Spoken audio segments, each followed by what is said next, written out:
৯ বছরের সম্পর্কের ইতি টেনে তাহসানকে বিয়ে করলেন রোজা। শুধু তাই নয়, রোজা আহমেদ বিদেশ যাওয়ার সময় তার প্রেমিকের কাছ থেকে ১৫ লাখ টাকাও নিয়েছেন। এদিকে বিচ্ছেদের ৭ বছর পর বিয়ে করে বেশ আলোচনায় তাহসান খান। বিস্তারিত থাকছে ডেস্ক রিপোর্টে।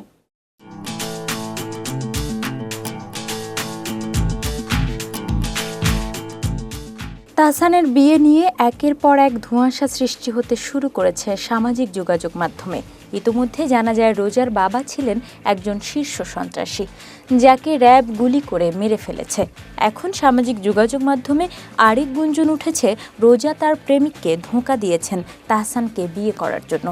তারকা গায়কের দ্বিতীয় স্ত্রীর পুরনো প্রেম নিয়ে যখন নানা আলোচনা সমালোচনা, ঠিক তখনই বাংলাদেশের এক সংবাদ মাধ্যমকে এ ব্যাপারে খোলামেলা জানালেন রোজা আহমেদের সাবেক প্রেমিক। নাম প্রকাশ না করার শর্তে তিনি জানান, ২০১৬ সাল থেকে প্রেমের সম্পর্কে ছিলেন তারা।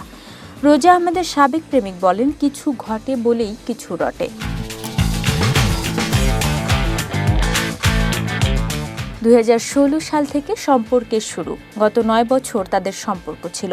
৩ মাস আগেই ব্রেকআপ হয়েছে তাদের। এই ব্রেকআপের কারণও তাহসানই ছিল। নিজেকে রোজার সাবেক প্রেমিক দাবি করা যুবক সম্পর্কের গভীরতা নিয়ে বলেন, এটা তো বলা বাহুল্য। ৯ বছরের একটি সম্পর্ক, এটা তো আর বলা যায় না। চাইল্ডহুডের সেই প্রেম থেকে ওর ক্যারিয়ারে আজ এ পর্যন্ত আসা, আবার সেখান থেকে মার্কিন যুক্তরাষ্ট্রে গেছে, এখানেও তার কন্ট্রিবিউশন ছিল। প্রতারণার শিকার হয়েছেন বলেও দাবি করেন এ যুবক। তবে সাবেক প্রেমিকার বিয়ে হওয়ায় তাতে একদমই ব্যথিত নয় বলেও জানান তিনি। সাবেক প্রেমিক দাবি করা এই যুবক আরও বলেন, রোজা আহমেদ বিদেশ যাওয়ার সময় তার কাছ থেকে ১৫ লাখ টাকার মতো নিয়েছে। সে টাকাগুলো এখনও পাননি তিনি। টাকাগুলো ফেরত দেবে কিনা তাও জানেন না বলে জানান এই যুবক। খোঁজ নিয়ে জানা যায়, রোজার প্রেমিক পেশায় একজন ব্যবসায়ী।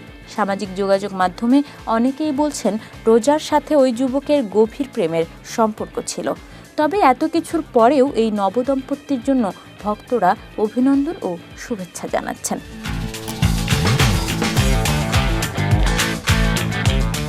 জাগরণী টিভি বিনোদন ডেস্ক।